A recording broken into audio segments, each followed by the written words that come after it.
एक video play करना चाहती हूँ।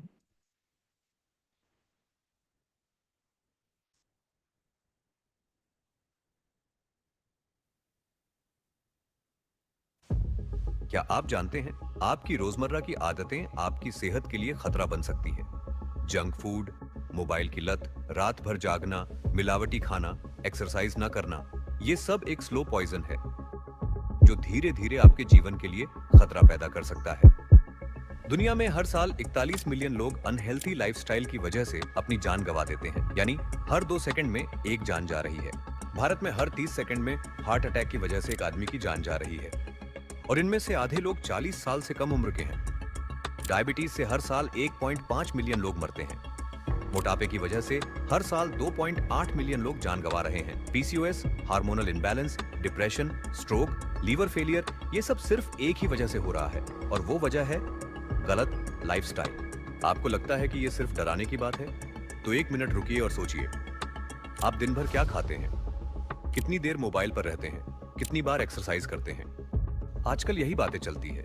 क्या खाना है, कहाँ खाना है, खाने में कोई रोक टोक नहीं है। मोटापा एक धीरे धीरे मारने वाला जहर है। अगर आपका वजन ज्यादा है तो हार्ट अटैक का खतरा 80% तक बढ़ सकता है। मोबाइल और रील्स की लत नया डिजिटल जहर है। मीडिया छोड़ के आप दोनों कितने दिन तक रह सकते हैं? That's not possible. That's not possible. ये एकदम ड्रग्स की तरह है, मतलब कुछ मिसिंग हो जाता है लाइफ से। एक आम इंसान रोज 7 घंटे मोबाइल में डूबा रहता है। मोबाइल एडिक्शन के कारण डिप्रेशन और एंजाइटी के केस 300% बढ़ चुके हैं। कहीं आप भी अपने ही दिमाग के दुश्मन तो नहीं बन रहे? स्ट्रेस एक साइलेंट किलर है जो आपको अंदर से खोखला कर रहा है। काम का दबाव, रिश्तों की परेशानियां, पैसों की चिंता, ये सिर्फ दिमाग ही नहीं बल्कि आपकी सेहत पर भी भारी पड़ते हैं। स्ट्रेस आज हार्ट अटैक और स्ट्रोक का बड़ा कारण बन चुका है। 7 घंटे से कम सोने वालों में हार्ट अटैक का खतरा 50% तक बढ़ जाता है, और जो सिर्फ 4 से 5 घंटे सो रहे हैं वे 10 साल जल्दी बूढ़े हो सकते हैं। महिलाओं में पीसीओडी पीसीओएस के मामले तेजी से बढ़ रहे हैं। पिछले 10 सालों में ये मामले दोगुने हो चुके हैं, और 60% महिलाएं बिना जाने ही डायबिटीज और हार्मोनल इम्बैलेंस से जूझ रही हैं। हर 5 में से एक लड़की पीसीओडी की शिकार है, जिससे वजन बढ़ना, बाल झड़ना और प्रेगनेंसी से जुड़ी परेशानियां हो सकती हैं। सोचिए, अस्पतालों की संख्या क्यों बढ़ रही है? 20 से 30 साल पहले high BP, diabetes, heart attack और घुटनों के दर्द जैसे मामले कम थे, लेकिन अब बीमारियां बेकाबू हैं और मेडिकल इंडस्ट्री फल फूल रही है। पहले शहर में गिने चुने अस्पताल थे, अब हर गली मोहल्ले में मल्टी स्पेशलिटी हॉस्पिटल और मेडिकल स्टोर्स खुल गए हैं। इलाज का खर्च भी हर साल आसमान छू रहा है। 2010 में जो बीमारी 10,000 में ठीक होती थी, अब उसका खर्च लाखों में है। हॉस्पिटल जरूरत के लिए होते थे, अब ये एक बिजनेस बन चुके हैं। क्यों बढ़ रही हैं ये बीमारियां? पहले क्यों नहीं थी इतनी बीमारियां? पहले के समय में लोग ज्यादातर खेतों में काम करते थे, साइकिल चलाते थे, पैदल चलते थे और मेहनत वाले काम करते थे। तब जंक फूड और प्रोसेस्ड फूड का नाम तक नहीं था। लेकिन आज की मॉडर्न लाइफस्टाइल ने सब कुछ बदल दिया है। फिजिकल एक्टिविटी खत्म हो गई है, मेहनत की जगह स्क्रीन टाइम बढ़ गया है, जिसका नतीजा मोटापा, डायबिटीज और हार्ट डिजीज के रूप में सामने आ रहा है। घर का पौष्टिक खाना छोड़कर लोग प्रोसेस्ड फूड खाने लगे हैं, जिससे बीमारियां तेजी से बढ़ रही हैं। बच्चों की एक्टिविटी भी कम हो गई है, खेलकूद की जगह मोबाइल ने ले ली है, जिससे मोटापा और मानसिक समस्याएं बढ़ रही हैं। सूरज की रोशनी से एलईडी तक का सफर बॉडी क्लॉक को बिगाड़ चुका है, जिससे अनिद्रा, स्ट्रेस और इम्यूनिटी कमजोर हो रही है। मिलावटी खाना जहर बन चुका है। केमिकल वाले दूध और सब्जियों से लिवर, किडनी और इम्यून सिस्टम पर बुरा असर पड़ रहा है। सेहत से बड़ा कोई निवेश नहीं। पैसा, करियर और परिवार सब जरूरी हैं, लेकिन अगर शरीर ही साथ नहीं देगा तो ये सब बेकार हो जाएगा। बीमारियों से बचने का सबसे अच्छा तरीका है सही जीवन शैली अपनाना। अभी भी समय है, अपनी आदतें बदलें, हेल्दी खाएं, एक्टिव रहें और खुद को इस स्लो पॉइजन से बचाकर एक लंबी और स्वस्थ जिंदगी की ओर कदम बढ़ाएं।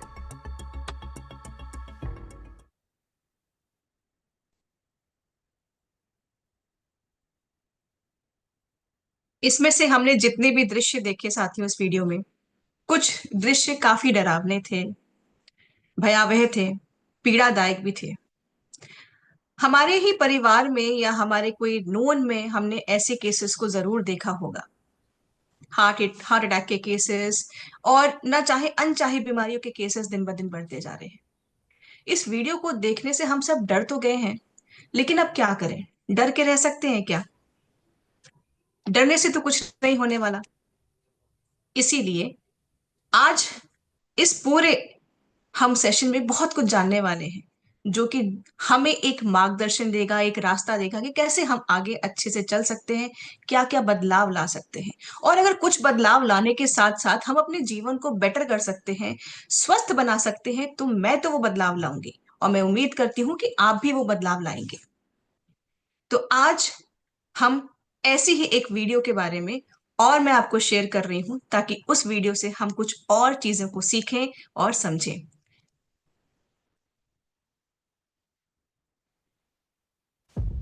क्या आप हेल्दी लाइफ खुशहाल जिंदगी की कुंजी है। अगर बुरी आदतें हमें बीमार कर सकती हैं, तो अच्छी आदतें हमें स्वस्थ और खुशहाल भी बना सकती हैं। सही माइंडसेट और लाइफस्टाइल से हम अपनी जिंदगी बदल सकते हैं। शरीर को स्वस्थ रखना सिर्फ एक आदत नहीं, बल्कि एक संकल्प होना चाहिए, जिससे न केवल हम बीमारियों से बच सकते हैं, बल्कि जीवन को पूरी ऊर्जा और उत्साह के साथ जी सकते हैं। सुबह की शुरुआत जैसे होगी, दिन वैसा ही बीतेगा। उठते ही 1-2 गिलास गुनगुना पानी के साथ प्राकृतिक रस का सेवन करें और 30 मिनट एक्सरसाइज या योग करें। इससे शरीर एक्टिव रहेगा, मेटाबॉलिज्म तेज होगा और दिन भर ऊर्जा बनी रहेगी। योग न केवल शरीर को लचीला और मजबूत बनाता है, बल्कि मन को भी शांत रखता है। सही दिनचर्या अपनाने से मानसिक और शारीरिक स्वास्थ्य संतुलित रहता है। नाश्ते में चाय या जंक फूड की जगह नारियल पानी या ताजे फल लें, ताकि शरीर को सही पोषण मिले और दिन की अच्छी शुरुआत हो। जो हम खाते हैं वही हमारी सेहत बनाता है। हमारे खाने में कितना प्रोटीन, कितनी कैलोरी और कितनी विटामिन्स हैं, इसका थोड़ा अंदाजा रखना जरूरी है। ऐसा नहीं है कि हर चीज को नापने या नोट करने की जरूरत है, लेकिन इतना जरूर ध्यान देना चाहिए कि हम जो खा रहे हैं वह हमारे शरीर के लिए सही है या नहीं। ये हमारी आदत में आना चाहिए।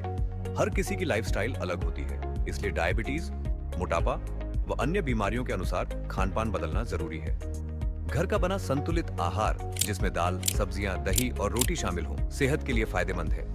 जबकि अधिक तेल, मसाले और फास्ट फूड शरीर को कमजोर कर कई बीमारियों का कारण बनते हैं। प्रोटीन युक्त आहार जैसे दालें, पनीर, दूध और नट्स मांसपेशियों को मजबूत करते हैं, जबकि ताजे फल, हरी सब्जियां और पर्याप्त पानी शरीर को स्वस्थ और डिटॉक्स रखने में सहायक होते हैं। रात का खाना हल्का और समय पर खाएं, ताकि पाचन सही बना रहे और नींद अच्छी आए। आज के समय में मोबाइल और स्क्रीन टाइम सेहत के बड़े दुश्मन हैं। ज्यादा इस्तेमाल से आंखों पर असर पड़ता है, स्ट्रेस बढ़ता है और नींद प्रभावित होती है। खाने, सोने से पहले और परिवार संग समय बिताते हुए नो फोन जोन बनाएं। सोने से 1 घंटा पहले फोन छोड़ें, इससे नींद अच्छी होगी और अगला दिन तरोताजा रहेगा। स्ट्रेस हर बीमारी की जड़ है, लेकिन इसे कंट्रोल करना आसान है। रोज कुछ मिनट मेडिटेशन करें, नेचर में समय बिताएं और पसंदीदा चीजें करें, जैसे म्यूजिक सुनना, डांस या गार्डनिंग। छोटी खुशियों को अपनाएं, स्ट्रेस से मुक्त रहें और जीवन को हल्केपन से जीने की आदत डालें। हमारे शरीर को स्वस्थ रखने में अच्छी नींद की अहम भूमिका होती है। दिन भर की भागदौड़ और मानसिक तनाव के बाद शरीर को सही आराम मिलना जरूरी है, वरना धीरे धीरे थकान, चिड़चिड़ापन और कई स्वास्थ्य समस्याएं जन्म लेने लगती हैं। सोने और जागने का एक तय समय रखें, जिससे बॉडी का नेचुरल रिदम बना रहे। अच्छी नींद एनर्जी बढ़ाती है, याददाश्त मजबूत करती है और इम्यून सिस्टम को बेहतर बनाती है। अगर आप लंबी, खुशहाल और हेल्दी जिंदगी चाहते हैं, तो सही आदतें अपनाना शुरू करें। हेल्दी लाइफ सिर्फ अच्छा दिखने के लिए नहीं, बल्कि खुशहाल जीने के लिए भी जरूरी है। सही खान-पान, नियमित व्यायाम और सकारात्मक सोच अपनाएं। आज ही पहला कदम उठाएं।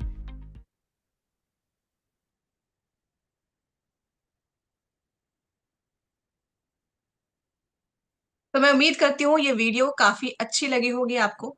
एक उम्मीद देती है ये वीडियो कि अगर हम अभी भी थोड़ा सा अपनी सेहत को लेते हुए, अपने स्वास्थ्य को लेते हुए उतना सीरियस नहीं है, तो थोड़ा सा सीरियसनेस अब लाना जरूरी है।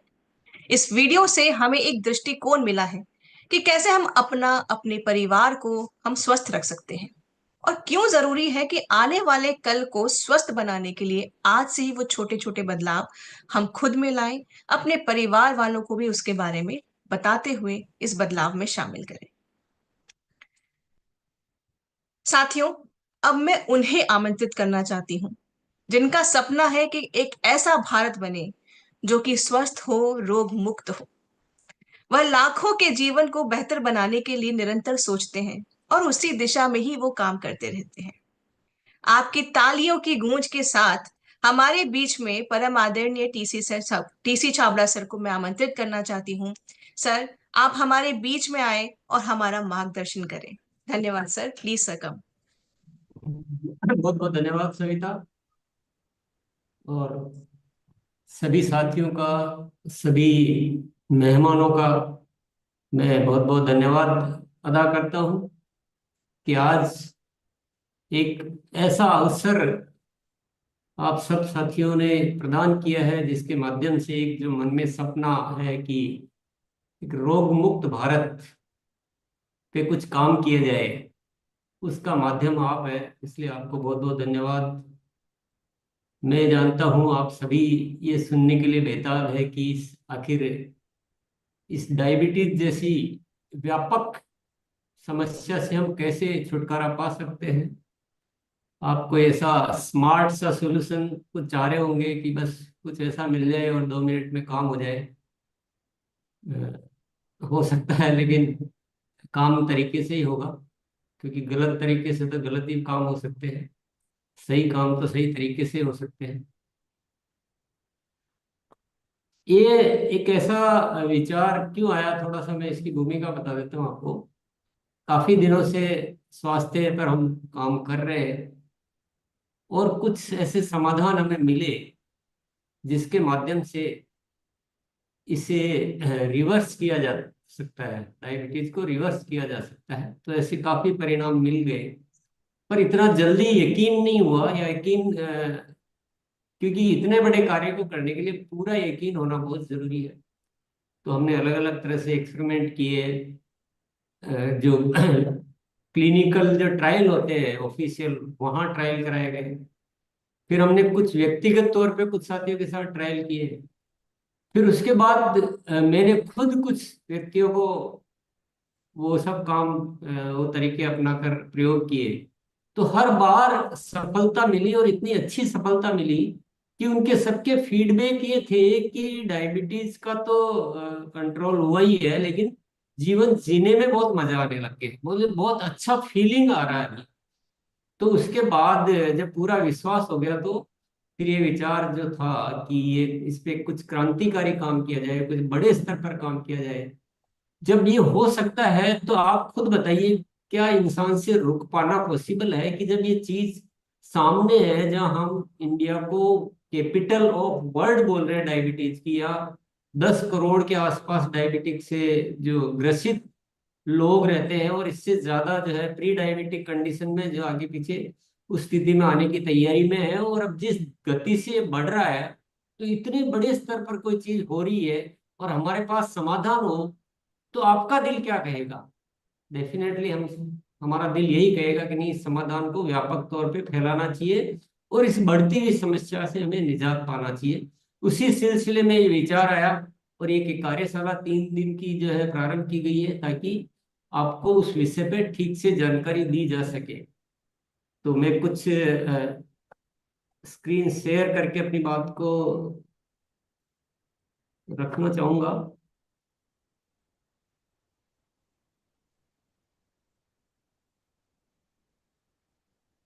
मेरे ख्याल से आपको स्क्रीन दिख रही होगी। स्वास्थ्य क्रांति अभियान, स्वास्थ्य क्रांति अभियान, ये शब्द आपको थोड़ा सा एक अजीब सा लग रहा होगा साथियों, क्योंकि केवल एक डायबिटीज का विषय नहीं है, ये संपूर्ण स्वास्थ्य के बारे में हम जो अपने विचार बना चुके हैं, हम जो अपनी मान्यताएं बना चुके हैं, हम जिस तरह से सोच रहे हैं, वो उसमें बहुत बड़े बदलाव की जरूरत है। आजकल हम सब को एक ऐसा विश्वास दवाओं पर हो चुका है कि हम कुछ भी करने के लिए तैयार हो जाते हैं, कि कुछ भी होगा तो दवा है ना, अस्पताल है ना, डॉक्टर है ना। जबकि वो बात में बहुत उल्टा है ये। हम कोई सुधार किए बिना हम चाहते हैं कि कुछ भी होगा तो अस्पताल में चले जाएंगे। तो इतने बड़े बड़े अस्पताल खुले हुए हैं, छोटे से इलाज नहीं होगा तो बड़े में चले जाएंगे। साथियों नहीं, ये स्वस्थ रहने का तरीका नहीं, ये सोच नहीं है, ये मान्यताएं हम गलत बना चुके हैं, और हम कुछ अपने भीतर बदलाव किए बिना गलत सलत तरीकों से मतलब को जीते हुए हम सोचते हैं कि हम कुछ न कुछ समाधान ऐसे कर लेंगे दवाओं के माध्यम से, ये हमारी मान्यता बहुत ज्यादा खतरनाक है। ये कुछ होने वाला नहीं है जैसा हम सोच रहे हैं कि हमें ऐसे समाधान मिल जाएगा। और अभी जब स्वास्थ्य की बात की जाती है, तो चाहे वो किसी भी स्तर पर हो, सामाजिक सरकारी संस्थाएं, तो वो क्या बात करते हैं कि चलो यहाँ पर अस्पताल की कमी है, यहाँ अस्पताल और खोल देते हैं। छोटे छोटे शहरों में कैंसर के ऐसे खतरनाक खतरनाक बीमारियों के अस्पताल खुलने लग गए, क्योंकि बोले हमको लोगों की सेवा करनी है, हमको लोगों को सर्विस देनी है, तो और अस्पताल खोल देते हैं। फिर कौन सोचेगा, मुझे बताइए कि ये बीमारी से मुक्त कैसे हो गए? फिर क्या और अस्पताल खोले जाएंगे? फिर घर कम अस्पताल ज्यादा हो जाएंगे शहर में? ये इसको तो स्वास्थ्य नहीं कह सकते साथी। तो ये कौन सोचेगा कि इनकी जरूरत को खत्म किया जाए और रोग मुक्त जीवन जिया जाए, दवाओं की निर्भरता को समाप्त किया जाए। इसी दिशा में चलिए ये हम बात करेंगे। हालांकि आज का विषय डायबिटीज का है, तो हम बात करेंगे डायबिटीज नियंत्रण के प्राकृतिक उपाय क्या है। इस पे आगे बढ़ते हैं। सबसे पहले मैं कुछ भ्रम जो हमारे समाज में फैले हुए हैं उनके बारे में बात करूंगा। ये एक बहुत बड़ा भ्रम फैला रखा है कि डायबिटीज कभी रिवर्स नहीं होती है, जिंदगी भर दवा लेने के अलावा कोई उपाय नहीं है। और ये भ्रम जो है ना, ये बहुत बड़ी समस्या है। इस भ्रम की वजह से कोई ये सुनने को तैयार नहीं होता कि ऐसा कुछ हो भी सकता है क्या। जब सुनने को तैयार नहीं होता तो विश्वास नहीं करता, विश्वास नहीं करता तो मानता नहीं है। तो ये इस भ्रम को मिटाना सबसे पहले जरूरत है। तो कुछ साथियों को अपने रिजल्ट लाके दिखाना पड़ेगा, ताकि समाज में ये अच्छी तरह से फैलाया जा सके कि ऐसा कुछ भी नहीं है। डायबिटीज बहुत आसानी से रिवर्स हो सकती है, बहुत आसानी से। मतलब आसानी का मतलब हमको जो काम करने वो करने पड़ेंगे, लेकिन ये बिल्कुल भ्रम है। और इस भ्रम को मिटाना इस डायबिटीज क्षेत्र में कार्य करने में सबसे बड़ी अहम जरूरत है। ये नेक्स्ट जो भ्रम है, हम सोचते हैं कि नियमित दवाई लेकर और अपने शुगर लेवल को मैनेज करते हुए हम स्वस्थ जीवन बिता सकते हैं। कि हम तो ये ले लेते हैं और हमारा चेक करते रहते हैं, ठीक है, तो हमारा हेल्थ सही चल रहा है। ये बहुत बड़ा भ्रम है। एक तो उस दवाई के साइड इफेक्ट हो ही रहे हैं, कोई दवाई ऐसी नहीं जिसके साइड इफेक्ट नहीं हो। दूसरा, आपके जो ऑर्गन जो डैमेज है, जो काम नहीं कर रहे हैं, तो शरीर ऐसा नहीं बना हुआ है कि आपका एक ऑर्गन काम नहीं करेगा तो आपके बाकी चीजें, क्योंकि ये सारे लिंक्ड है एक दूसरे से। ऐसा नहीं लीवर का अलग काम है कि हार्ट का अलग है, फेफड़ों का अलग है, पेनक्रियाज का अलग है, या आपका आमाशय का अलग है। सारे जो बहुत ही एक कहते हैं बहुत भगवान की अद्भुत रचना है, जिसमें सारे ऑर्गन एक दूसरे पर निर्भर है। तो आप किसी एक को खराब रख के और चलते हुए आप सोच रहे हो कि हम स्वस्थ जी रहे हैं, ये बिल्कुल बहुत बड़ा भ्रम है साथियों। ये कोई सही तरीका नहीं है। हमको हर चीज सही होनी चाहिए, दवाओं पे निर्भरता खत्म होना ही स्वास्थ्य की निशानी है। दवाओं पर निर्भर रह के और हम सोचते हैं कि स्वस्थ है, तो ये गलत है, ये भ्रम है। थोड़ा सा इसको हटाइए, मतलब सही है। क्या हटाना है सर? चलो कोई बात नहीं। ये जो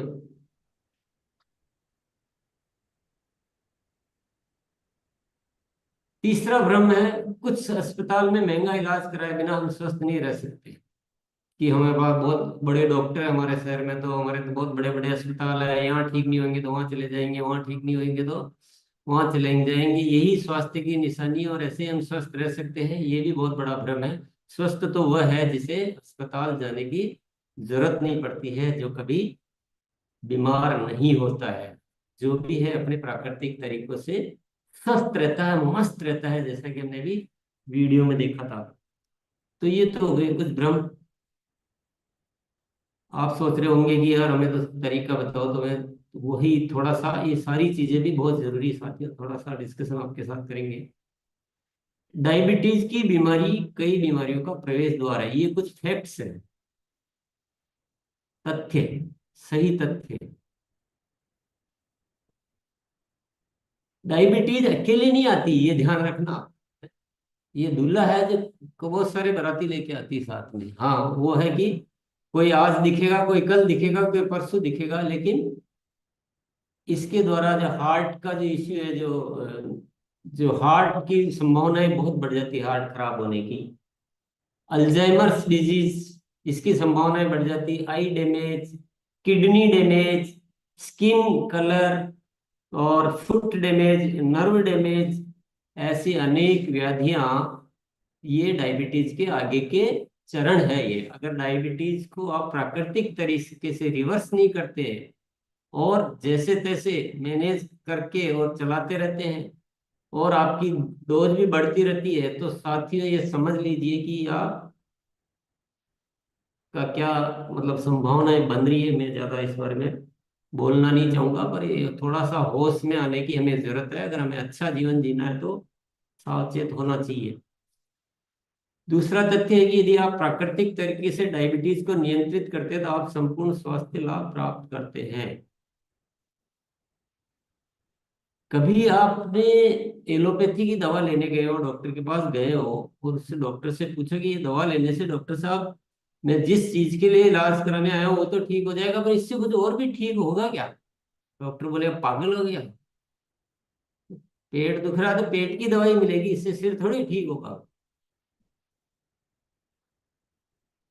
तो एलोपैथी में हमने कभी ऐसा सुना नहीं है। अपन बोलते मेरा दर्द हो रहा है, डॉक्टर बोलेगा ये पेन किलर ले लो।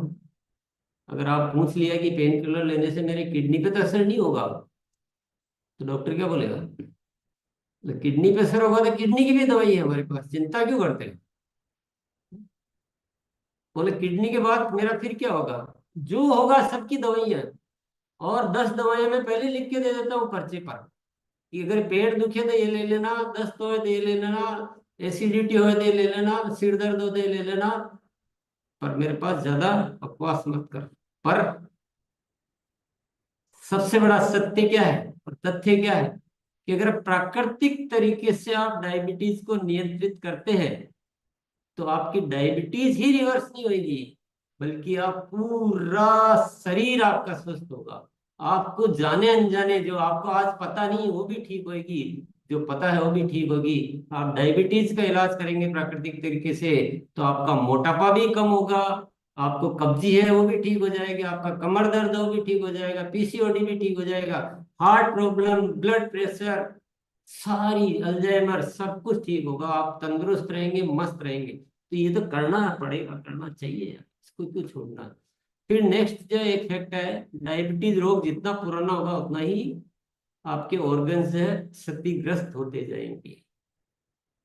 तो ये किसी भी गलत फहमी में हमें नहीं जीना चाहिए कि चल रहा है मेरा तो चल रहा है। हम क्या होता है कि बस आज को देख लेते हैं, भविष्य के लिए क्या कर रहे हैं उसको नहीं देख पाते। तो इसको रोग को पुराना नहीं करना है और हमें जल्दी से जल्दी प्राकृतिक तरीके से इसको रिवर्स करना है। और तथ्य है फार्मास्यूटिकल दवा ऑर्गन्स की क्षमता नहीं सुधारती बल्कि वे केवल लक्षणों को दबाती है। तो ये जो जो फार्मा की जो जितनी भी दवाएं हैं वो हमारी कोई जड़ का इलाज नहीं करते, वो कोई इलाज तो है ही नहीं, वहां केवल लक्षण को, सिम्टम्स को दबाया जाता है। डायबिटीज नियंत्रण के लिए समग्र समाधान, तो इन इन विषयों पर हमें काम करना होगा। इन विषयों पे यहाँ आपको विस्तार से बताया भी जाएगा, जितना भी समय होगा उसमें ठीक ठीक बताया जाएगा। पहला है उपयुक्त भोजन, आपकी डाइट कैसी होनी चाहिए और डायबिटीज के लिए स्पेशली कैसी होनी चाहिए वो भी आपको अच्छी तरह से बताया जाएगा। जीवन शैली कैसी होनी चाहिए इस विषय में। हालांकि ये सारी चीजें संपूर्ण स्वास्थ्य पे काम करेगी, ये तो फायदा ये मैं पहले ही बता चुका हूँ। तो ये भी कवर किया जाएगा। सकारात्मक सोच कैसी, हमारी सोच पॉजिटिव सोच कैसे होनी चाहिए, व्यायाम व प्राणायाम, ये सप्लीमेंट्स कुछ और सहायक ऐसे प्राकृतिक सप्लीमेंट, कोई दवा वगैरह नहीं, प्राकृतिक सप्लीमेंट जिनके माध्यम से इन चीजों पे काम करके हम आराम से बहुत अच्छा जीवन जी सकते हैं। और कोशिश यही की गई है कि आप ये सारी सुझाव ऐसे दिए जाएंगे जो आप आसानी से कर सकते हैं। कोई असंभव जैसी कोई 15 साल हिमालय पर बैठ के तपस्या करना जैसा कि आपको महीना भर का उपवास करने जैसा, वो चीजों को हम नहीं ले रहे हैं। हम ऐसी चीजों को ले रहे हैं जो आराम से की जा सकती है। सिर्फ एक अच्छा इरादा, अच्छा मन और पूरी तैयारी, दृढ़ इच्छा शक्ति की जरूरत है। दवा आधारित उपचार जो फार्मास्यूटिकल, जो एलोपैथी दवाएं होती हैं, इस उपचार और प्राकृतिक तरीके से उपचार में जो अंतर है वो हम थोड़ा सा समझ लेते हैं कि वहां पर हमारा रोल बहुत ज्यादा नहीं होता है। जो दवाई लिखी वो क्या करेगी, बस हमें क्या लगता है, यार हाँ सिर दुख रहा था और दवाई लेते नहीं रहे तो ठीक हो गया।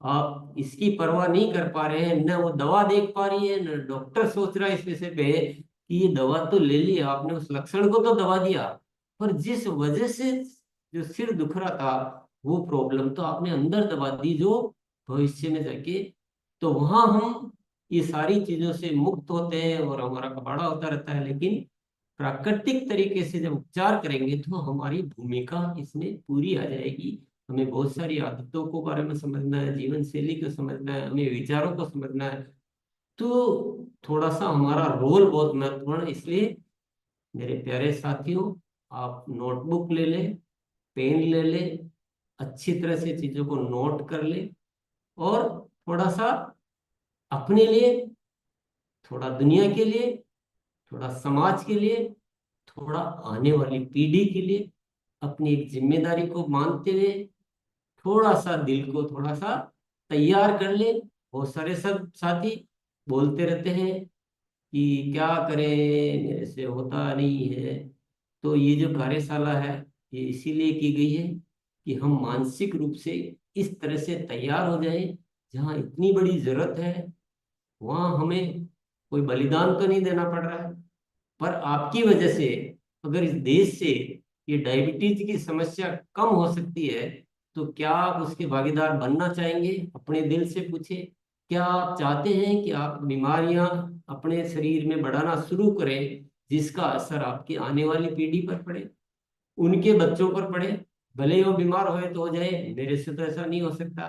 क्या आपका मन उस चीज के लिए तैयार है साथियों? इसलिए उसमें इसमें अंतर है, इसमें हमारा रोल बहुत महत्वपूर्ण है, उसमें हमारा रोल ज्यादा नहीं होता है। तो हमारी क्या आदतें पड़ चुकी है, आदतें पड़ चुकी है कि कुछ भी हो, दवा ले लो, अभी तो चलाओ गाड़ी, बाद में होगा जो देखा जाएगा। तो फिर आजकल महिलाओं को क्या हो गया है, पुरुषों को क्या हो गया है, आजकल बच्चे पैदा करने में महिलाओं को समस्याएं आ रही है, पहले क्या क्या स्थितियां थी। तो ये तो आज थोड़ी सी गिरावट हुई है, धीरे धीरे आगे आने वाला भविष्य तो देखिए, थोड़ा सा तो जागरूक हो जाइए, जग जाइए, जग जाइए प्लीज।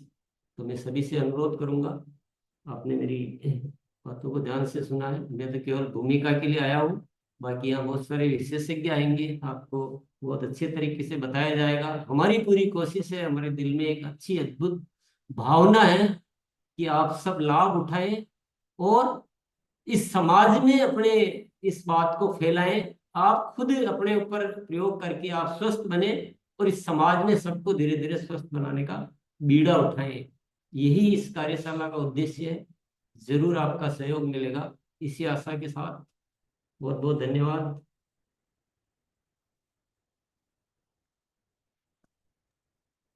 और टू सविता। धन्यवाद सर।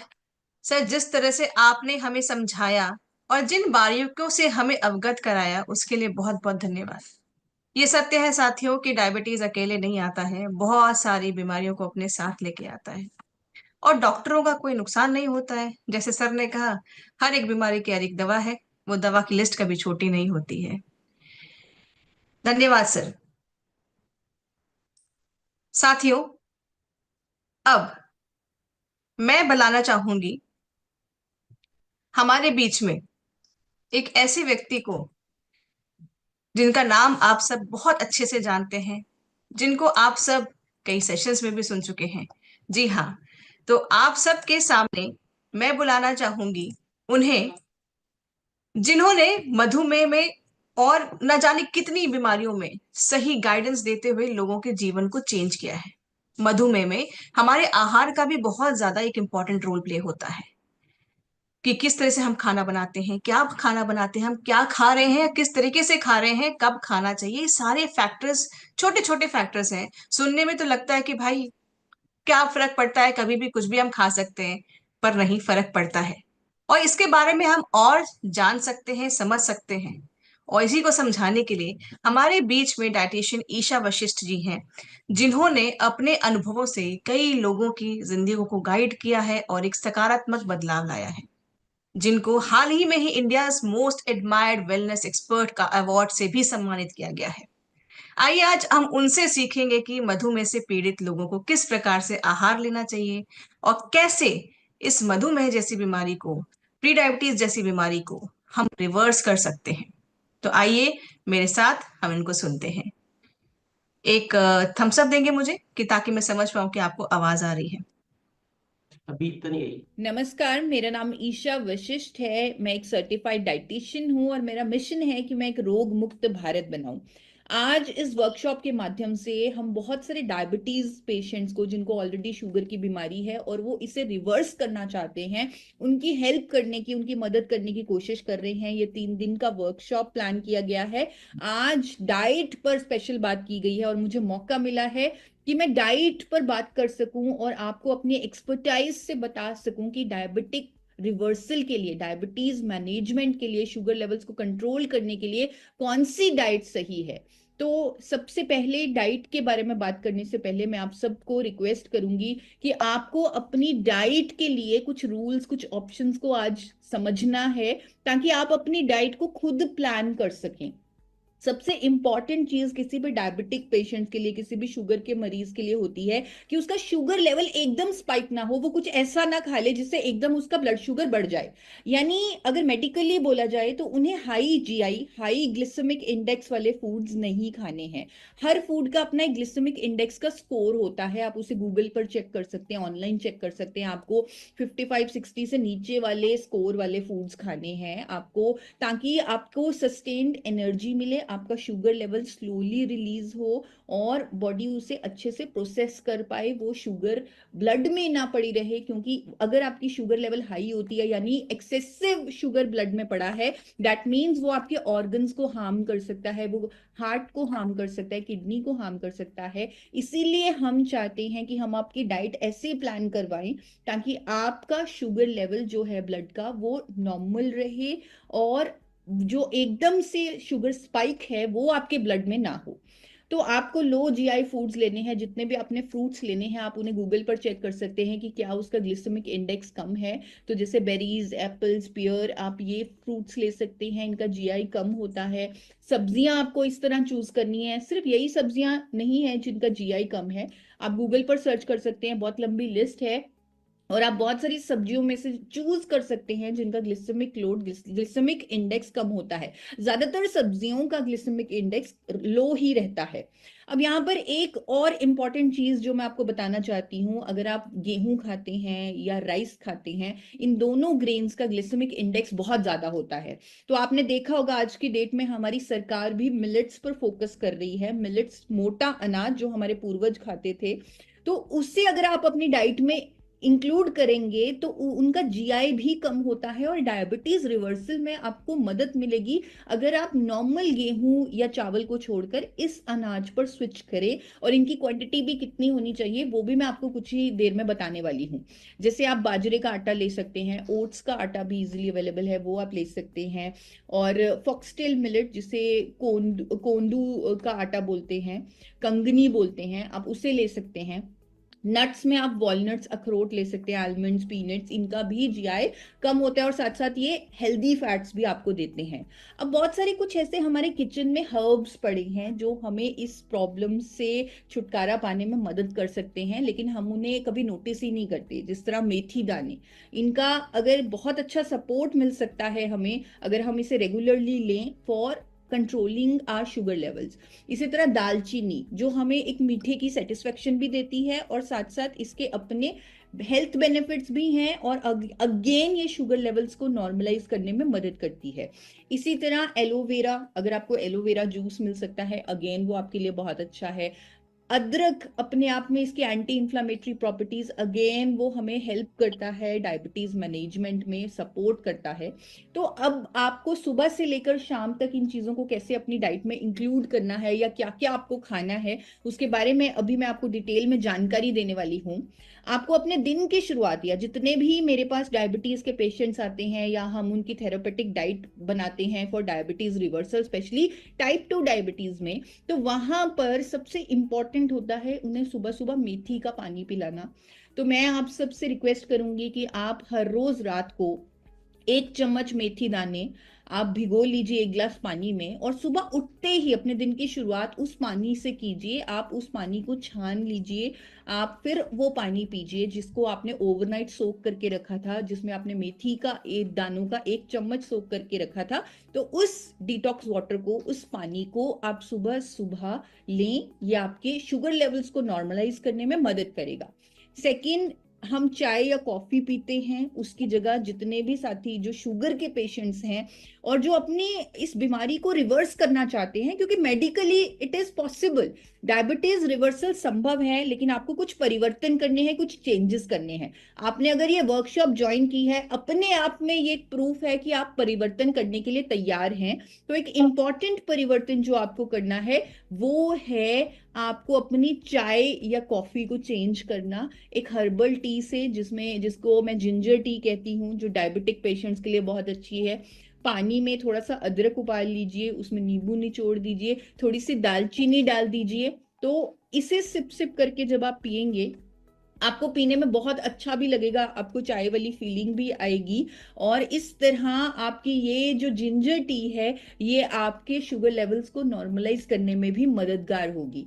साथ ही अब नाश्ते से पहले आप कोई फ्रूट खा लें। फ्रूट में फाइबर रहता है, माइक्रो न्यूट्रिएंट्स रहते हैं, और क्योंकि आपको शुगर की क्रेविंग, आपने नॉर्मल चीनी नहीं खानी, आपने शुगर नहीं खानी, तो आपकी शुगर की क्रेविंग को सेटिस्फाई करने में भी फ्रूट्स मदद करते हैं। अगेन यहाँ पे आपको ध्यान रखना है कि लो ग्लिसेमिक इंडेक्स वाले फूड खाएं। कभी कभी आप पपीता और खजूर भी खा सकते हैं थोड़ी क्वांटिटी में, क्योंकि इनमें माइक्रो न्यूट्रिएंट्स बहुत ज्यादा है। तो अगर आप इन्हें थोड़ी क्वांटिटी में लेते हैं तो ये आपके लिए बेनिफिशियल ही है। तो नाश्ते में एक सीजनल फ्रूट खाएं, उसके बाद नाश्ता लें, प्रॉपर नाश्ता लें। नाश्ते में आपको ध्यान रखना है, बल्कि हर मील में आपको ध्यान रखना है कि आपको प्रोटीन पर्याप्त मात्रा में लेना है। जितने भी डायबिटीज के पेशेंट्स हैं, शुगर के पेशेंट्स हैं, उनके लिए बहुत इंपॉर्टेंट है कि वो राइट क्वांटिटी में प्रोटीन को अपनी डाइट में ऐड करें, साथ ही फाइबर को अपनी डाइट में ऐड करें। ब्रेकफास्ट में सबसे पहले आपको एक न्यूट्रिएंट लेना है, गामा ओरिजिनॉल, जिसके बारे में आपको डिटेल में बताया जाएगा। इट्स अ न्यूट्रास्यूटिकल, ये डाइट का ही पार्ट होना चाहिए। तो आप इसके 1 या 2 कैप्सूल सुबह ले सकते हैं। उसके बाद अब आपको प्रोटीन लेना है अपने ब्रेकफास्ट में। तो आप प्रोटीन के लिए किनुआ और उबले हुए चनों का एक सैलेड बना सकते हैं, जिसमें आप खीरा डाल सकते हैं, टमाटर डाल सकते हैं, जिसे मैं चिकपी किनुआ सैलेड बोलती हूँ, आप वो बना सकते हैं। आप मिलेट्स का उपमा बना सकते हैं, कोई भी मोटा अनाज ले ले और उसका उपमा बनाएं, बहुत टेस्टी बनता है। और उसमें खूब सारी सब्जियां डाल दें और उसे थोड़ा सा पीनट्स डाल के उसे आप सर्व करें, आपको बहुत अच्छा लगेगा वो खाने में। मूंग दाल चिल्ला, अगेन बहुत ही प्रोटीन रिच ब्रेकफास्ट है, आप उसे अपनी डाइट में ऐड करें। आप ओट्स का वेजिटेबल चिल्ला भी बनाकर खा सकते हैं, वो भी अगेन लो जीआई ब्रेकफास्ट है और प्रोटीन होगा उसमें, तो अगेन वो आपके लिए बेनिफिशियल है। और सबसे अच्छा जो प्रोटीन का सोर्स मुझे लगता है और जो मैं अपनी डाइट में बहुत ज्यादा खाती हूँ वो है स्प्राउट्स। आप सुबह अगर स्प्राउट्स की चाट खा लें वो आपके लिए बहुत अच्छा होगा। कभी कभी ब्रेड खाने का मन करे तो मल्टीग्रेन ब्रेड खाएं। वैसे हम नॉर्मली डायबिटीज के पेशेंट्स को ब्रेड खाने के लिए मना करते हैं। तो अगर आपका कभी कभी मन करे मंथ में 1 बार, तो आप मल्टीग्रेन ब्रेड लेकर उसमें पनीर डालकर खा सकते हैं। आप इसी तरह ओट्स का उपमा भी बना सकते हैं, और आप बाजरे का परांठा बना सकते हैं। कभी कभी परांठा खाने का दिल करता है तो बाजरे के आटे का परांठा, लेकिन उसे तलें नहीं, उसके ऊपर थोड़ा सा ऑयल लगा लें। उसे बनने के बाद एक तरह तंदूरी परांठा बना लें और उसमें ऊपर से ऑयल लगा लें।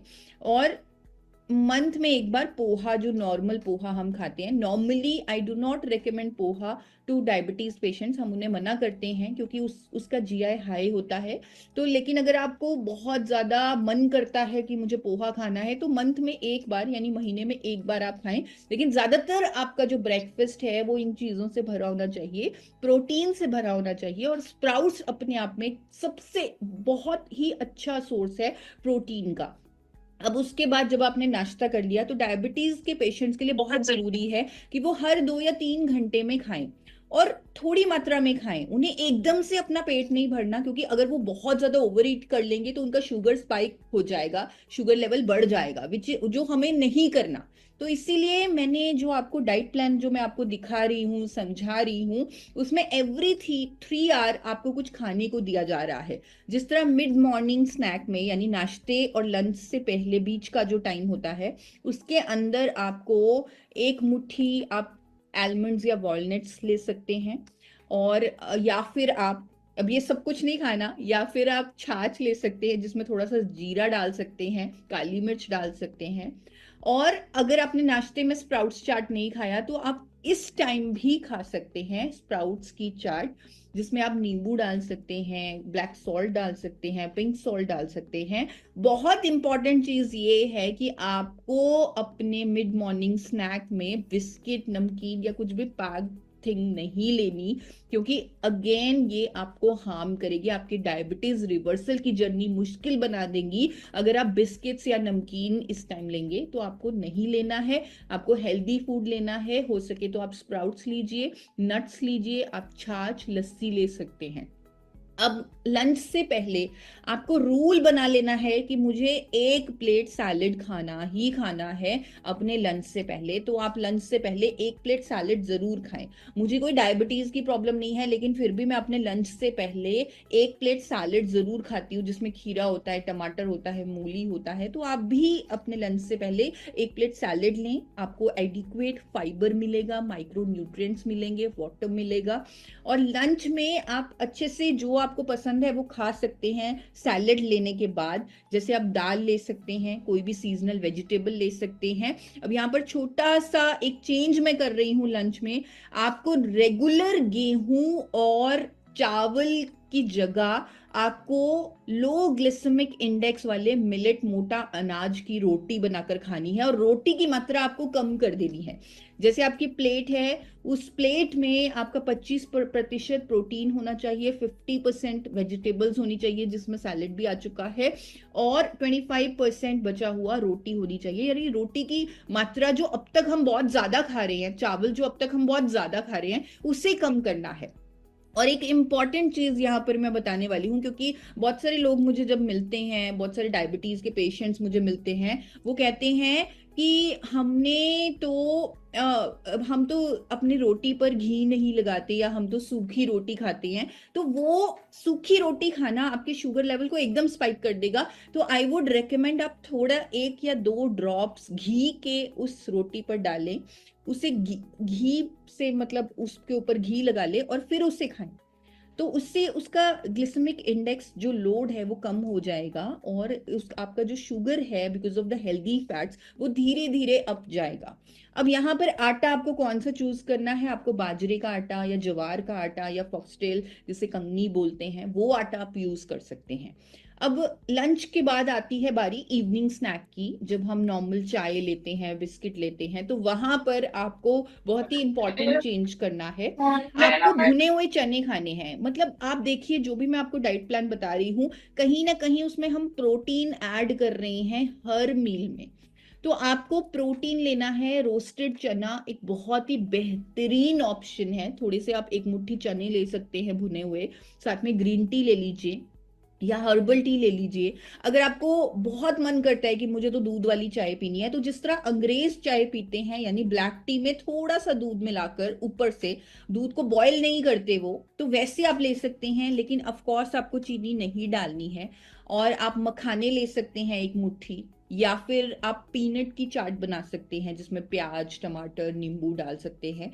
और ग्रीक योगर्ट भी ले सकते हैं आप। ग्रीक योगर्ट मतलब आपने कर्ड को एक कपड़े में बांधकर, एक कोने में बांधकर लटका दिया, 4-5 घंटे वो वैसे ही लटका रहा और उसका सारा पानी ड्रेन हो गया, तब वो ग्रीक योगर्ट बन गया। और वो बहुत बहुत बहुत ज्यादा बेनिफिशियल है, specially for the patients of diabetes, क्योंकि वो हाई सोर्स ऑफ प्रोटीन बन जाता है जब उसका पानी ड्रेन हो चुका है। तो उसमें आप फ्लैक्स सीड्स डाल के खा सकते हैं, और ये आपका मिड मील हो गया, यानी डिनर से पहले वाला भोजन हो गया। उसके बाद डिनर में आपको 1 या 2 कैप्सूल गामा ओरिजिनॉल के लेने हैं।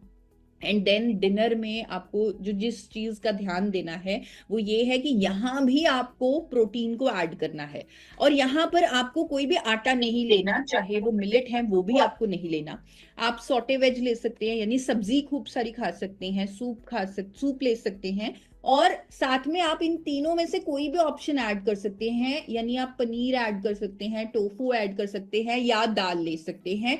तीनों भी थोड़ा थोड़ा लेना चाहिए, दैट इज ओके, बट इनमें से कोई एक ऑप्शन आई ऑलवेज रिकमेंड कि आप अपने डिनर में या तो पनीर खाइए, या फिर टोफू खाइए, या फिर दाल खाइए, ताकि आपको प्रोटीन डिनर में भी मिले। और डिनर को लाइट रखें, हर मील आपका लाइट होना चाहिए। दैट मीन्स आपको अपने पेट को 100% नहीं भरना है। जापान में एक प्रैक्टिस होती है, जापानीज लोगों को हेल्दी बोला जाता है, और वहां तो डायबिटीज के पेशेंट्स नहीं पाए जाते। वहां पर लोग एक टेक्निक को फॉलो करते हैं, एक रिचुअल है उनका, हारा हाची बू। दैट मीन्स कि हमने अपने पेट को हर बार 80% ही भरना है, हमने उसे 100% तक नहीं भरना। तो आपको ये ध्यान रखना है, स्पेशली जिनको डायबिटीज है, कि आपको अपने पेट को 80% ही फिल करना है, 100% फिल नहीं करना। आप घर का बना हुआ खाना खाएं, एंड आई रिकमेंड कि आप अपने खाने को physically refined rice bran oil में बनाएं, जो ट्रांस फैट फ्री हो, जो यूरोपियन स्टैंडर्ड्स को मीट करता हो। और एक और इम्पॉर्टेंट चीज जो आपकी डाइट का हिस्सा होनी चाहिए, जो हाल ही में इंडिया में लॉन्च की गई है, विच इज त्रिकारा मधुसन्यम रस। अब यहाँ पर मैंने इसकी फॉर्मुलेशन को स्टडी किया, इसके क्लिनिकल ट्रायल्स को स्टडी किया, तो मुझे समझ में आया कि इसमें आयुर्वेद से जो ज्ञान लिया गया है और उसकी एक बेहतरीन फॉर्मुलेशन बनाई गई है, बहुत सारे इंग्रेडिएंट्स को डालकर।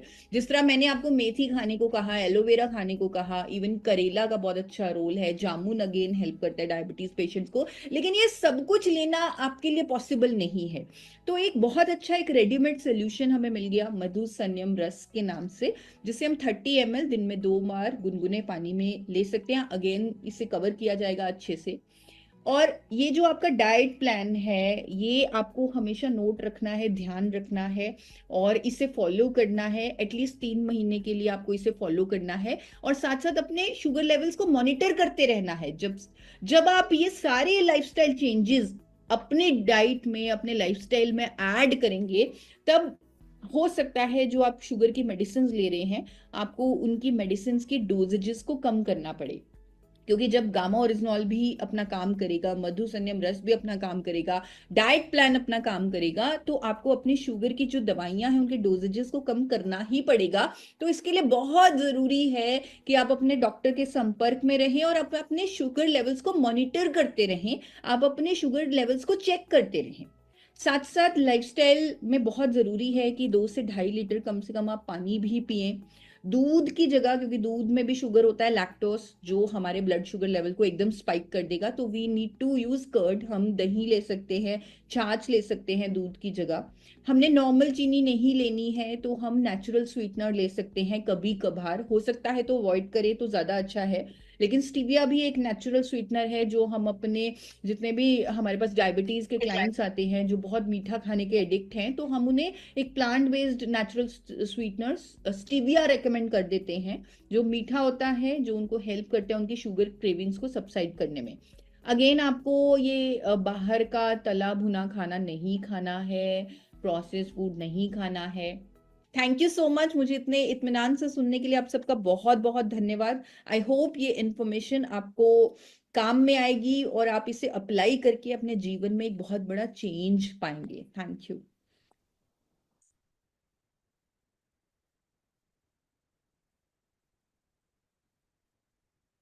धन्यवाद ईशा जी। हमें आज बहुत सारी जानकारियां मिली है कि नहीं मिली है ना? तो अब हम, ये हमारे ऊपर है कि हम इन सही सारी जानकारियों को किस तरीके से, सही तरीके से अपने जीवन में शामिल कर सकते हैं, और आने वाले टाइम में एक स्वस्थ जीवन लेते हुए बीमारियों से दूर रख सकते हैं। हमने आज ये तो समझ लिया कि क्या खाना है, कैसे खाना है, लेकिन अब बात करेंगे लाइफस्टाइल के ऊपर। हम अपने जीवन को किस तरह से देखते हैं, कैसे जीते हैं, इसका भी बहुत इंपॉर्टेंट रोल होता है हमारे ऊपर, हमारे जीवन में।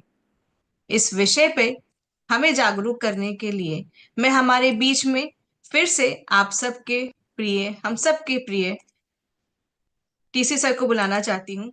सर, जी। आपका स्वागत है। आप प्लीज आए और हमें कैसे एक अच्छा जीवन शैली हम सब जी सकते हैं, छोटे छोटे बदलाव ला सकते हैं, उसके बारे में अवगत कराएं प्लीज सर। बहुत बहुत धन्यवाद ईसा जी। बहुत बहुत धन्यवाद। वो मैं सभी को बता देना चाहता हूँ कि वो देश की बहुत ही विख्यात और मोस्ट एडमायर्ड जो है, सबसे ज़्यादा प्रशंसनीय डाइटिशियन है, और बहुत ही डीप नॉलेज और बहुत रिसर्च आधारित वो बातें बताती है। और हमारे सब साथियों को आकर उन्होंने इतनी महत्वपूर्ण बातें बताई, आपने जरूर नोट किया होगा। और कई बातें तो ऐसी है जो हम जानते भी हैं पहले से, पर आप इनको अपनाना शुरू कर दीजिए। जानने से तो नहीं होगा, अपनाना शुरू करिए, कीजिए। और मैं आपको एक बहुत रोमांचक बात बता देता हूँ कि ये इस तरह का जो आहार होता है ना, शुद्ध आहार, जो अपने घर पे अपन तैयारियों से, केवल आपको सपोज उन्होंने गेहूं अवॉइड करने के लिए कहा है, चावल हो, लेकिन बाकी चीजों में इतना स्वादिष्ट भोजन बनता है, क्योंकि मैं तो वो सबका प्रयोग करता हूँ, मैं तो वैसा ही भोजन करता हूँ, तो बहुत ही इंटरेस्टिंग। और कभी कभी मेरा जो खाना होता है वो बच्चे लोग और वो लड़ने लग जाते हैं कि नहीं मेरे को भी यही खाना चाहिए, यही खाना चाहिए। तो बहुत इंटरेस्टिंग बनता है, बहुत अच्छा। बस ये है कि हमें थोड़ा सा अवेयर रहना पड़ता है। अ, अभी आप बोलोगे कि सर हम तो एलोपैथी में जाते हैं तो डॉक्टर तो बोलता है कि कुछ भी खाइए आप, कुछ फर्क नहीं पड़ता है। तो साथियों, उनको जो भी है उनको, क्योंकि वो मेडिकल की पढ़ाई करते हैं तो उसमें वो डाइट वाइट का उनको नहीं बताया जाता है। उनको तो केवल सिम्टम्स, ये सिम्टम्स है और उसके लिए क्या इलाज है, तो वो जो उनकी पढ़ाई है। पर आजकल अच्छे अस्पतालों में भी डाइटिशियन वगैरह रखने लग गए हैं, क्योंकि अब सब, आखिर तो सत्य ही रहता है। पर इसको अपनाएंगे बहुत अच्छे से आपको। और जो बहुत सारे ऑप्शन उन्होंने दिए हैं, चाय की जगह जो अदरक की चाय जो हम पीते हैं तो बहुत ही स्वादिष्ट लगती है, बहुत मजा आता है, मतलब आपको रियली फील होगा कि आज कुछ आनंद आया है। तो इस डाइट का विशेष ध्यान रखेंगे। और अब कुछ मैं आपके साथ कुछ और बातचीत करना चाहूंगा लाइफ स्टाइल के बारे में। आप कहोगे कि मैं एक्सपर्ट थोड़ी हूँ, लेकिन मैं मेरे सिर्फ इसी बात का एक्सपर्ट हूँ कि मेरे पास दो चीज़ें ज़्यादा अच्छी है, कि मेरी एक तो अ, इच्छा शक्ति बहुत जबरदस्त मेरे भीतर भरी हुई है कि इस देश को रोग मुक्त किया जाए। दूसरा, मैं पर्सनली, मेरे को अनुभव है इतने सालों का, क्योंकि मैं बचपन से ही एक प्राकृतिक तरीके से जीवन जीता आया हूँ, तो बहुत सारे अनुभव है। और दूसरा, मेरा ये सब्जेक्ट है, इसमें मेरी बहुत रुचि है, तो रिसर्च भी बहुत की हुई है। अ, तो थोड़ा सा हम बातचीत करते हैं लाइफ स्टाइल के बारे में। फिर अगेन थोड़ा सा स्क्रीन को भी साथ में ले लेते हैं, थोड़ी सी हेल्प रहेगी। सही जीवन पद्धति, सही जीवन पद्धति, थोड़ा सा इसमें क्या है कि रूट में हमें जाना पड़ेगा, कि जड़ों में जाना पड़ेगा। हम क्या है, बहुत सारी ऐसी जीवन की परंपराएं और बहुत सी ऐसी मान्यताएं अपना चुके हैं जो हमारे लिए ठीक नहीं है। विशेष तौर से मैं बात कहूंगा तो जो पहले का जो जीवन होता था, तो आदमी अ, अपना काम स्वयं करता था। अ, काम करना, फिजिकल काम ज्यादा होता था पहले। अभी जैसे उसको एक निम्न स्तर का मान लिया गया है, या पता नहीं कुछ चीजें छूट चुकी है। ऐसे ही आविष्कार, कुर्सी का जो आविष्कार हुआ है, ये बहुत गलत आविष्कार हो गया हमारे साथ। ये समझिए कि हमारे साथ बहुत बड़ी त्रासदी हो गई ये कुर्सी, क्योंकि ये बैठने का बिल्कुल भी साइंटिफिक तरीका नहीं है कुर्सी पर बैठना। हालांकि मैं भी कुर्सी पे बैठा हूँ, मैं बहुत जल्दी निर्णय ले चुका हूँ कि मैं इसे थोड़ा सा बैठने का सिस्टम ठीक करूंगा, ये गलत सिस्टम है। तो चलिए कुछ बातचीत करते हैं आगे।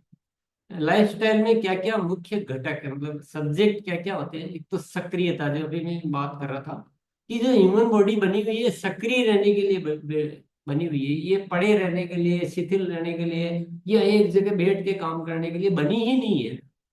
भगवान ने बनाया नहीं, जैसे पक्षियों को उड़ने के लिए बनाया है, हिरण को भागने के लिए बनाया है, इंसान को भी काम करने के लिए बनाया है। वो दिन भर कुछ न कुछ करता रहे, लेकिन ये सक्रियता के विषय पे हम थोड़ी बात करेंगे। एक शारीरिक घड़ी, बॉडी क्लॉक होती है, इसका सारा टाइमिंग आप देखोगे। अगर आपका 1 बजे आप रोज खाना खाते हैं सिस्टमेटिक वे में, अब आप सिस्टमेटिक नहीं है तो आपको पता नहीं, पर 1 बजे रोज खाना खाते हैं, 9 बजे सोते हैं, 4 बजे उठते हैं, या और बाकी आपकी जो क्रियाएं हैं वो समय पे करते हैं, तो आपकी बॉडी अपने आप वो टाइम पे काम कर लेती है। लेकिन इसको भी मेंटेन करना, इस विषय पे भी थोड़ा सा समझने का विषय। शरीर की एक प्रकृति होती है, उसको समझना है। शरीर संतुलन, विश्राम, मानसिक अवस्था, सामाजिक दायरा, आदतें, भोजन, ये इस तरह के ये मुख्य घटक है जो जिन विषयों पे समझना चाहिए। चलिए एक एक विषय पे बात करते हैं। सक्रियता, तो शरीर को सक्रिय बना के रखना है, तो बहुत सारी चीजें तो बहुत कॉमन है जो रोज ही बात की जाती है, जैसे नियमित व्यायाम है, पैदल चलना, साइकिलिंग, सीढ़ियां चढ़ना आदि। और डायबिटीज के केस में मैं स्पेशली बताता हूँ कि ये चीजें बहुत इंपॉर्टेंट है। आप केवल थोड़ा घूम लिए या थोड़ा योगा कर लिया वो काफी नहीं है, आपको ये साइकिलिंग करना चाहिए, सीढ़ियां चढ़नी चाहिए खूब सारी, तैरना बहुत अच्छी एक्सरसाइज रहती है, खेल होने चाहिए जीवन में, और फिजिकल वर्किंग होनी चाहिए। ये सब कुछ आपके भरा रहना चाहिए ना, दिन भर आपका बॉडी कुछ न कुछ करती रहे, काम करती रहे, बैठना नहीं है, रुकना नहीं है, वो हेल्थ के लिए अच्छा नहीं है। तो बहुत सारी चीजों की हम चर्चा करते हैं, बहुत सारी चीजों के लिए नहीं भी करते हैं। आप अब ध्यान रखिए कि कुछ भी कर रहे हैं, कोशिश कीजिए कि उसमें हमें हमारा फिजिकल भी इन्वॉल्वमेंट आए। सपोज आप किसी से बात भी कर रहे हैं, थोड़ा आपको इन चीजों का ध्यान रहेगा तो आप बात करते करते भी थोड़ा एक्शन में आएंगे। थोड़ा सामान उठाना तो खुद उठाएंगे, खुद करेंगे, तो ऐसे थोड़ा सा ध्यान रखना है। और खुद के काम खुद करें, भौतिक कार्य में जो अपने जो भी व्यक्तिगत तौर पे काम होते हैं, कुछ सामान उठाना है, कुछ अपने कपड़े धोने वगैरह है, साफ सफाई करना है, या ये सब चीजें महिलाओं के लिए तो और भी बहुत सारे काम होते हैं। इससे क्या होता है, इसमें एक मनोविज्ञान और शामिल है। तो फिजिकली तो ये काम करता ही है, लेकिन जब हम अपना काम स्वयं करते रहते हैं तो हम मानसिक रूप से ये महसूस कर पाते हैं कि मैं अभी स्वस्थ हूँ, मैं बूढ़ा नहीं हुआ हूँ। अभी क्या बात करते हो, मैं तो अभी बिल्कुल एक्टिव हूँ, जवान हूँ। ये फीलिंग कैसे आएगी? ये फीलिंग आएगी जब आप काम करते रहेंगे, थोड़ा बहुत खेलते रहेंगे, चाहे आप कुछ भी खेल रहे हैं, बैडमिंटन खेल रहे हैं या वगैरह जो भी आप साइकिल चला रहे हैं, तो आपका मन जो है ना, अपने आप को बूढ़ा नहीं मानता है। जब मन बूढ़ा नहीं मानता है तो तन उसके अकॉर्डिंग, अपने आप मन के अकॉर्डिंग तन को होना पड़ता है। तो इस साइकोलॉजिकल भी ये चीजें बहुत काम करती है। निरंतर बैठक नहीं करें इन्हें। अगर किसी भी साथी के बैठने का काम है कि उसको दिन भर कुर्सी पे बैठा रहना पड़ता है, तो प्लीज इसको अवॉइड किए, ये बहुत ही गलत है स्वास्थ्य के लिए। आप क्या करें फिर, हर आधा घंटे में बीच बीच में उठ जाएं, थोड़े से जॉइंट रोटेशन कर ले, थोड़ी स्ट्रेचिंग कर ले, कुछ भी कर ले, कुछ श्वास, गहरी श्वास ले ले 4-5, कुछ ओमकार बोल ले, कुछ प्राणायाम कर ले, कुछ भी करें। ऐसी आदतें बनाएगी, हर थोड़ी देर में आप उठ जाते हैं। कभी कोई दोस्त आए हैं तो चलो यार थोड़ा टहलते टहलते बात करते हैं। तो कुछ भी आप थोड़ा सा, ये आदतें बहुत मजेदार आदतें हैं, मजेदार चीजें हैं, लेकिन ये करना चाहिए। और ये जो भी चीजें मैं बता रहा हूँ स्पेशली डायबिटीज के लिए नहीं है, क्योंकि आप इतनी देर आपने डाइट प्लान भी देखा होगा तो आपको लग रहा होगा कि डायबिटीज के लिए बता रहे हैं, कि मोटापे के लिए बता रहे हैं, कि ब्लड प्रेशर के लिए बता रहे हैं, कि ये जो अच्छी जीवन शैली होती है वो हर चीज के लिए होती है। यही तो फायदा। नेक्स्ट जो है, व्यायाम अपनी अपनी क्षमता के अनुसार करें। व्यायाम में कई बार क्या होता है कि हर साथी का अलग अलग वो होगा, किसी की बॉडी कैसी, किसी की बॉडी कैसी, किसी का वेट कितना उठा सकता है, कोई कितना बेंड कर सकता है। तो ये थोड़ा सा ध्यान रखने की जरूरत है। अपनी अपनी क्षमता के अनुसार व्यायाम करना, न इतना कम करें कि शरीर को कुछ हुआ ही नहीं, न इतना ज्यादा करें कि शरीर में अनावश्यक कुछ दिक्कत हो जाए। शारीरिक घड़ी, इसकी बात करते हैं चलो। शरीर एक बॉडी क्लॉक होती है। आप पशु पक्षियों को देखिए ना, उनका बिल्कुल फिक्स टाइम रहता है। तो वो उसी समय उनको भूख लगती है, उसी समय वो पानी पिएंगे, उसी समय उठेंगे, उसी समय वो सब कुछ करते रहते हैं। हम अगर इसको डिस्टर्ब करते हैं तो हमारा सारा सिस्टम डिस्टर्ब हो जाता है। तो ये प्रकृति ने घड़ी बनाई हुई है, तो हमको उस घड़ी का पालन करना चाहिए, चाहे भोजन करने का समय, पानी पीने का समय, सोने उठने का समय। प्रकृति ने क्या किया है, सोने का समय रात बनाई, उठने का समय दिन बनाया, सारी व्यवस्थाएं की हुई है। लेकिन इंसान को इतना अपने